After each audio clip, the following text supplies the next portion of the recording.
Assalamualaikum warahmatullahi wabarakatuh. Perkenalkan, nama saya Fadila Wulandari, NPM 1804040036, jurusan Ekonomi Syariah. Baik, video ini ditujukan untuk memenuhi tugas ujian komprehensif keprodian yang diampu oleh Ibu Liberty. Baik, di sini saya akan menjelaskan mengenai mikro dan makroekonomi. Perbedaan mikroekonomi dan makroekonomi.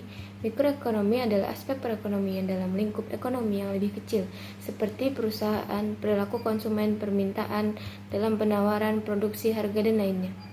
Makroekonomi adalah aspek ekonomi secara lebih menyeluruh atau agregat, seperti halnya jumlah uang yang beredar, pendapatan nasional, inflasi, dan pertumbuhan ekonomi. Kemudian ada masalah utama dalam perekonomian. Yang pertama, pertumbuhan ekonomi, ketidakstabilan perkembangan ekonomi, masalah pengangguran, masalah inflasi, masalah kemiskinan dan pemerataan distribusi, masalah ketidakseimbangan neraca perdagangan dan pembayaran. Kemudian ada tujuan kebijakan makroekonomi. Yang pertama, mengontrol laju inflasi. Yang kedua, meningkatkan pendapatan nasional setiap negara. Yang ketiga, menjaga kestabilitas perekonomian. Yang keempat, membantu pemerataan distribusi pendapatan. Yang kelima, menjaga neraca pembayaran di luar negeri tetap seimbang. Yang keenam, membantu peningkatan kapasitas produksi nasional. Yang ketujuh, meningkatkan kesempatan kerja dan lapangan pekerjaan di masyarakat. Dan yang kedelapan, membantu meningkatkan pertumbuhan ekonomi negara. Yang D, bentuk kebijakan makroekonomi. Yang pertama, kebijakan fiskal. Yang kedua, kebijakan moneter. Dan yang ketiga, kebijakan segi penawaran. Kemudian di sini saya akan menjelaskan mengenai pengertian uang. Uang didefinisikan sebagai setiap alat tukar yang dapat diterima secara umum. Dalam ilmu ekonomi modern, uang didefinisikan sesuatu yang terjadi secara umum, diterima sebagai alat pembayaran bagi pembelian barang dan jasa, serta kekayaan berharga lainnya, serta untuk pembayaran utang. Kriteria dan fungsi uang. Kriteria uang, yang pertama ada jaminan, yang kedua disukai umum, yang ketiga nilai yang stabil, yang keempat mudah disimpan, yang kelima mudah dibawa, yang keenam tidak mudah rusak, yang ketujuh mudah dibagi, dan yang kedelapan suplai harus elastis. Dan kemudian ada fungsi uang. Fungsi asli uang, yang pertama sebagai alat tukar, yang kedua sebagai satuan hitung, yang ketiga sebagai alat penyimpanan nilai, dan yang selanjutnya ada fungsi turunan uang. Yang pertama sebagai alat pemindah kekayaan, yang kedua sebagai kegiatan pendorong ekonomi, yang ketiga sebagai alat pembayaran yang sah, dan yang keempat sebagai alat pembayaran utang, dan yang kelima sebagai alat penimbun kekayaan. Kemudian ada jenis uang. Yang pertama berdasarkan bahan pembuatannya.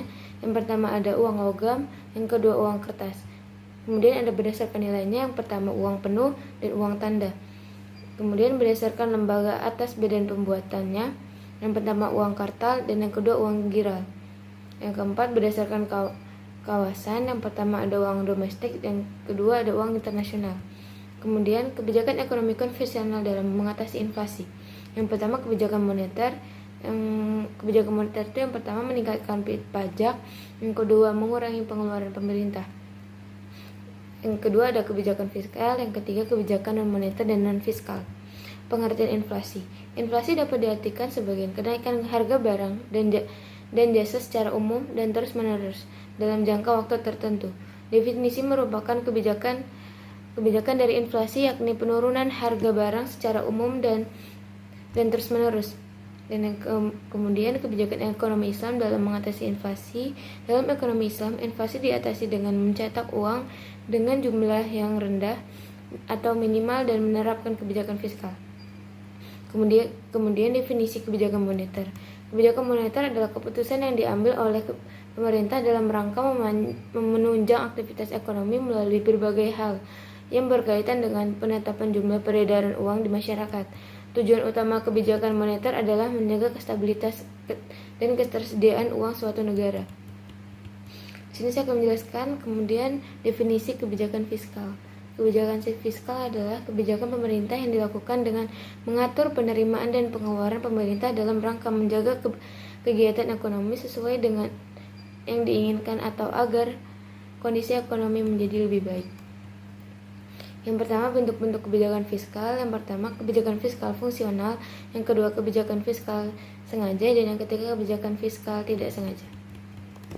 Dan sini saya akan membaca tafsir ayat-ayat hadis ekonomi, yang artinya apabila telah ditunaikan yang ayat dan hadis tentang perintah mencuri nafkah. Yang pertama, yang artinya apabila telah diturunkan sholat, maka bertebaranlah kamu di muka bumi dan carilah karunia Allah dan ingatlah Allah sebanyak-banyaknya supaya kamu beruntung. Surat Al-Jumu'ah ayat 10. Kemudian ayat dan hadis tentang riba dan sebab-sebab perlarangannya, yang artinya dan sesuatu riba atau tambahan yang kamu berikan agar harta manusia bertambah, maka tidak bertambah dalam pandangan Allah. Dan apa yang kamu berikan berupa zakat yang kamu maksudkan untuk memperoleh keridhaan Allah, maka itulah orang-orang yang melipat gandakan pahalanya. Surat Ar-Rum ayat 39. Kemudian di sini saya akan menjelaskan mengenai manajemen keuangan syariah.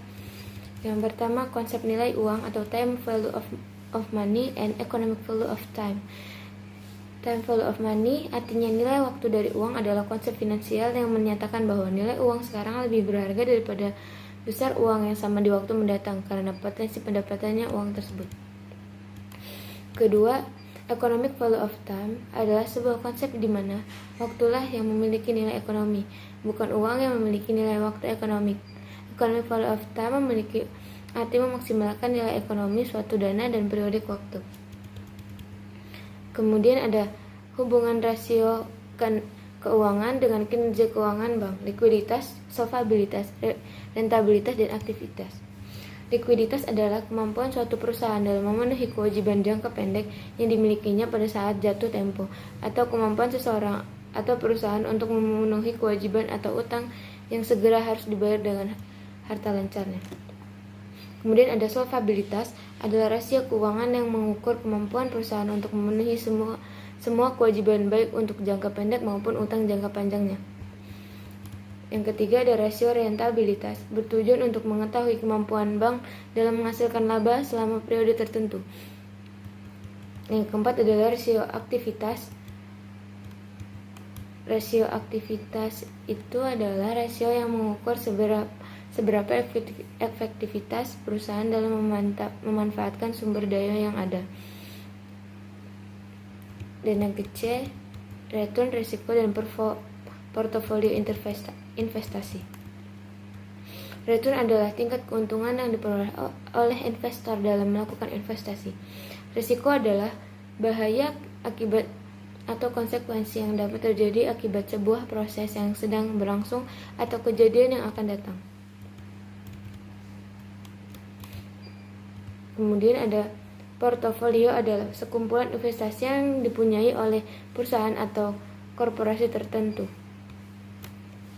Baiklah, mungkin hanya ini yang bisa saya sampaikan.